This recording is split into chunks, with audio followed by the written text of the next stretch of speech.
On va parler de Pablo, tu l'as cité dans tes tops tout à l'heure. Pablo qui a été élu, désigné par les supporters et lecteurs de Web Girondin joueur du mois de novembre. C'était lui en octobre. Il fait le doublé avec novembre.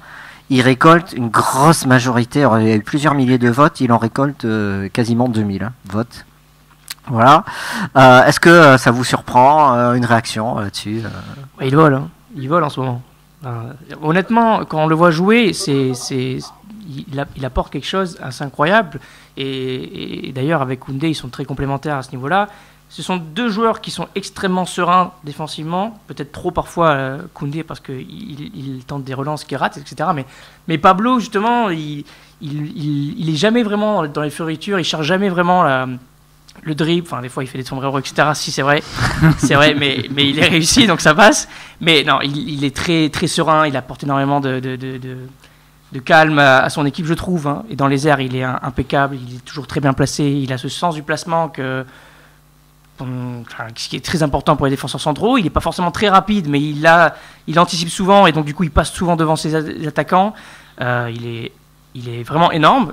J'espère et je pense qu'il va rester au mercato d'hiver. Je pense que ça serait une bonne chose pour lui de rester que de se lancer dans un nouveau projet maintenant en plein mois de janvier. Je pense que ça serait pas bien pour lui. Lui qui a eu tant de mal à s'adapter au football européen et à Bordeaux. Donc ça te surprend pas. Normal qu'il soit top encore ce mois-ci. Ouais. J'attends. Mais c'est le Pablo qu'ils ont connu au Brésil. Hein. Quand on parle avec les personnes qui suivent un peu le championnat là-bas, c'est une personne, c'est un joueur en tout cas qui est confirmé là-bas, donc il n'y a aucun doute sur lui de toute façon là-bas. Et c'est bien de voir enfin un joueur aussi qui joue à Bordeaux, qui devient international à Bordeaux. Ça faisait un petit moment aussi qu'on n'avait pas vu de joueur comme ça aussi, donc c'est assez plaisant à ce niveau-là. Et puis ouais, voilà, et on voit qu'il a en archi confiance et que avec son collègue Otavio devant, avec Koundé qui essaye peut-être un petit peu de relancer un petit peu. Et voilà, on sent qu'il y a une ossature assez solide dans l'axe, en tout cas, avec Costil, Koundé, Pablo et puis Otavio. Et lui, on sent que lui, il fait partie des patrons, même s'il ne parle pas beaucoup, mais il en impose, on le voit tout le temps sur le terrain, tout le temps. Florian et après Samuel. Moi juste pour un peu paraphraser Jérémy, c'est sûr qu'il vole en ce moment, j'espère qu'il va pas s'envoler surtout.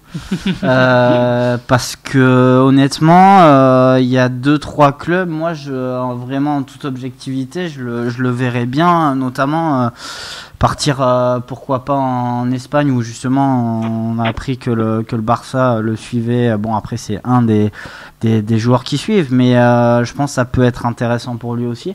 Donc puis je pense que c'est un championnat où il peut clairement s'acclimater. Après avoir, je le vois mal de suite en première ligue.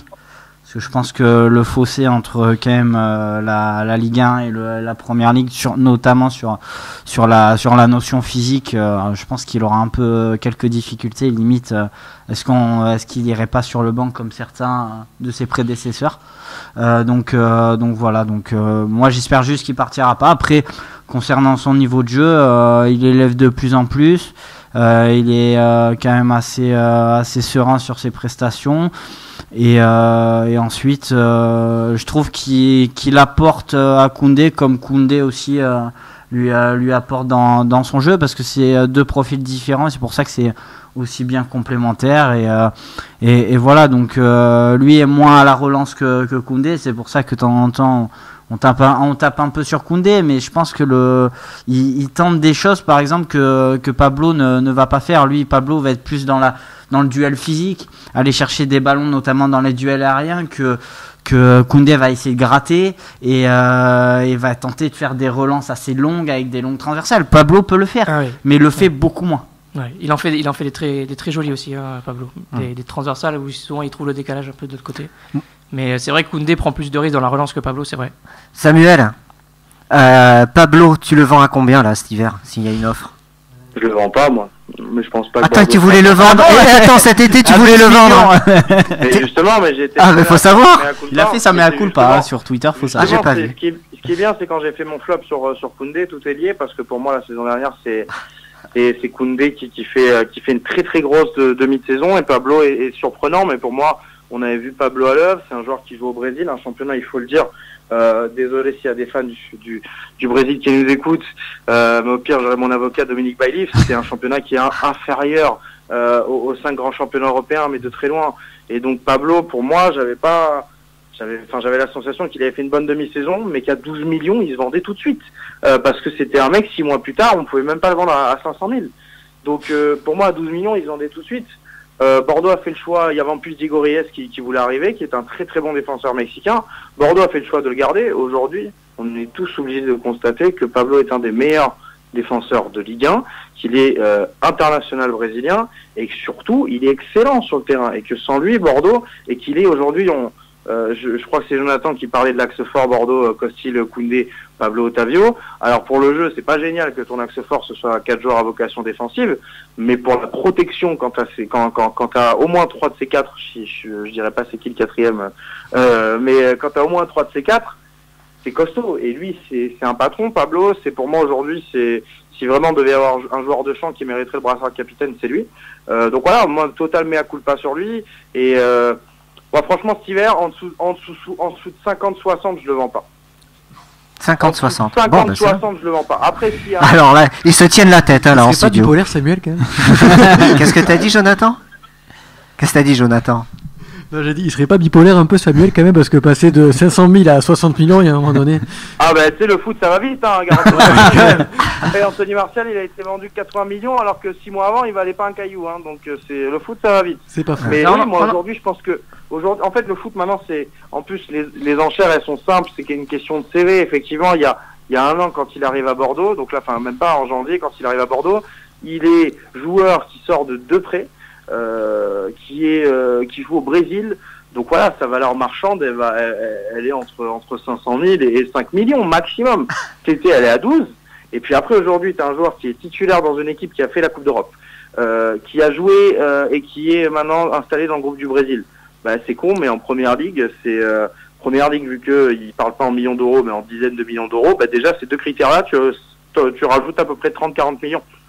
Donc voilà, hein, c'est Marquinhos. à partir du moment où il y a de la demande, autant, enfin voilà, de l'offre, autant qu'on fixe le prix de la demande, quoi. Tiens, je viens de regarder la valeur de Marquinhos sur Transfer Market. Marquinhos, bon, c'est un niveau au-dessus de Pablo. Et, Légèrement. Voilà, bien sûr. Il joue des matchs de Ligue des Champions. Maintenant, Il est Plus titulaire. trop le considéré comme un défenseur. Donc, Il est titulaire en défense centrale avec le Brésil.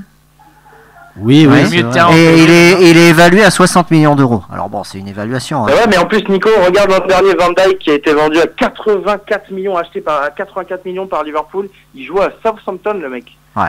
Il jouait, voilà quoi, il jouait à Southampton, donc rien d'extraordinaire. Il était 15e de première ligue. Voilà, c'est un très très bon défenseur qui était titulaire justement Ouais, à il est l'équipe internationale avec les Pays-Bas, mais il n'avait rien d'exceptionnel. On parlait pas d'un mec qu'on voyait toutes les semaines en Ligue des Champions. C'était pas Sergio Ramos ou Raphaël Varane. Donc clairement Pablo aujourd'hui avec son CV, par exemple un club comme tiens Manchester United, Tiens donc. mais tu leur désolé l'expression, mais tu leur carottes à 45-50 millions. Bien sûr. Bah écoute, moi je signe. Hein. Michael, toi, pour conclure sur Pablo, tu le lâcherais à combien? Allez, tu te dis, t'es président des Girondins de Bordeaux, et à partir de quel montant tu le vends? Ouais, c'est une question toujours délicate hors contexte. Après, je vais te dire tout simplement le plus cher possible. C'est tout. Voilà. Par rapport au marché. Mais après, pour rejoindre ce que disait Samuel, s'il est vendu en Angleterre, honnêtement, le marché anglais, tu peux le vendre à des prix faramineux par rapport à ce qui peut se faire sur le reste du territoire européen. Donc, non, s'il part à, on va dire, 30 millions, c'est déjà bien. Hein. Non, c'est pas assez. Et t'as cru qu'on avait Beckenbauer ou quoi?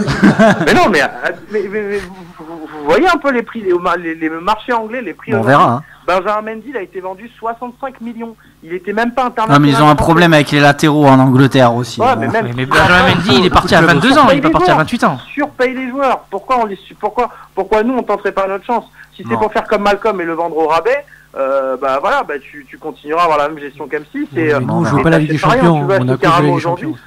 Si vraiment tu veux faire la connerie de vendre Pablo et de passer le reste de la saison avec Jovanovic et Lekchuk, vends-le au moins très très bien. Comme ça, au moins, pas de regrets. Allez.